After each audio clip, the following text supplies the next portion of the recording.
हरे कृष्णा, राधे राधे। ये अभी जो दर्शन कर रहे ये है कुसुम सरोवर, जो गोवर्धन में अवस्थित है। ये कुसुम सरोवर में जो हमारे राधा रानी और कृष्णा की बहुत सुंदर सुंदर लीला होती थी, अभी भी होती है, लेकिन अब हमें ये भौतिक नज़रों से बिल्कुल नहीं दर्शन कर पाएंगे।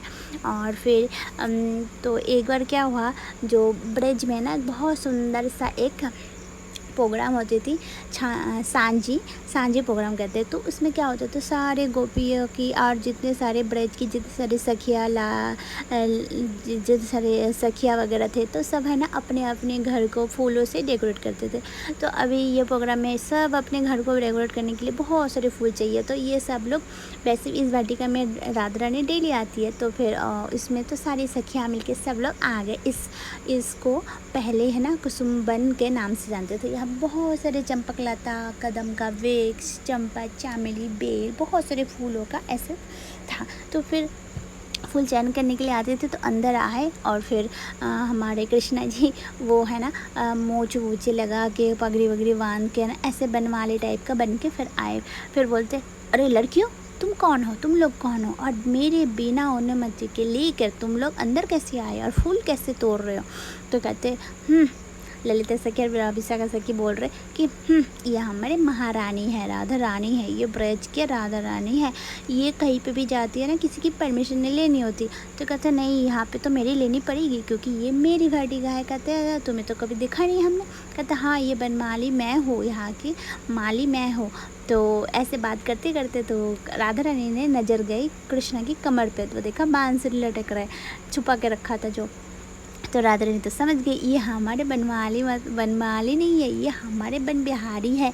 तो फिर है ना पीछे से जाके उन्होंने कृष्ण जी की कमर से है ना वो बांसुरी ऐसे खींच के निकाल ली। तो कृष्ण जी को फिर पता चल गया, राधा रानी को पता चल गया कि ये हमारे बन बिहारी है। तो फिर कृष्ण जी बोलते ठीक है चलो फिर हम है ना, तो और ना फिर उनके पास है ना जितने सारे फूल थे कलेक्ट करे हुए, तो सारे नीचे गिर गए मिट्टी में। और नीचे गिरे हुए फूल तो कभी ठाकुर जी को चराए नहीं देते, अगर हाँ उसको तुम शुद्धिकरण करके फिर चरा सकते।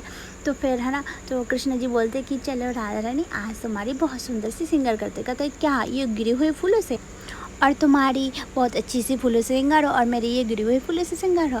तो कृष्णा जी बोलते नहीं नहीं, चलो हम इसको ना यमुना से धोकर फिर आपको देते। तो कहते नहीं नहीं, हमारे पास आज इतना टाइम नहीं है क्योंकि हमें घर जाना है, बहुत लेट हो रहा है। तो कहते चलो ठीक है, मेरे पास और एक रास्ता है। तो कृष्णा ने अपने कमर से बांसुरी निकाली और बांसुरी से ना एक कूंड खोद दी। तो इसी को फिर उसका नाम हो गया कुसुम सरोवर, क्योंकि ये कुसुम बन था तो सरोवर हो गया, तो कुसुम सरोवर नाम हो गए। तो इसके बाद उन्होंने उस फूल को बहुत ही अच्छे से धोकर फिर राधा रानी इतने ज़्यादा ऐसे बातचीत में खेल खेल में उनके सारे बाल ख़राब हो गए, सारा कुछ सिंगार ख़राब हो गए। तो कृष्ण ने बहुत ही प्यार से बहुत ही सुंदर से उनके अपने हाथों से बाल को कंघी कर दी। और फिर उन्होंने बहुत सुंदर से सिंगार विंगार करके फिर वो उस फूल एक एक चोटी बना के चोटी में एक एक फूल को बहुत ही सुंदर से हाथों से लगाए।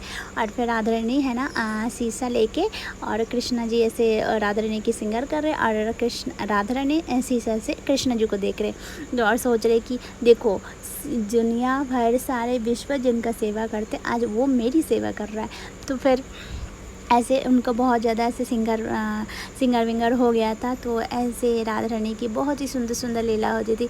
तो एक बार क्या हुआ कि राधा रानी है ना फूल तोड़ने के लिए आए थे और फिर एक होता है ना कि एक हाथ में बास्केट होता है और फूल जैसे फूल तोड़ने के लिए डाली में हाथ लगाए और फिर डाली में ना उस डाली में ना कृष्ण अपने बैठे हुए और उस डाली को नीचे हो रखा था, थोड़ा सा ज़्यादा ऊपर नहीं ज़्यादा नीचा भी नहीं, तो ऐसे थोड़ा सा ऊपर था। तो राधा रानी ने सोचा कि हम फूल तोड़ते, तो बास्केट को नीचे रखा और एक हाथ से डाली पकड़ लिया और दोनों हाथ दूसरे हाथ से फूल तोड़ने लगे। तो इसके बाद फूल जैसे ही तोड़ने लगे तो कृष्णा जी ने मजाक में बोला कि वो है ना दूसरी डाली में चले गए और फिर राधा रानी एक छलांग से ऊपर चढ़ गए, ऊपर उठ गए थे। फिर उसके बाद बोल रहे थे बचाओ बचाओ मुझे बचाओ। फिर तो राधा रानी की आवाज़ सुन के ललिता विशाखा सब आ गए, सखी वगन आके फिर कहते तुम इतने ऊपर चले गए।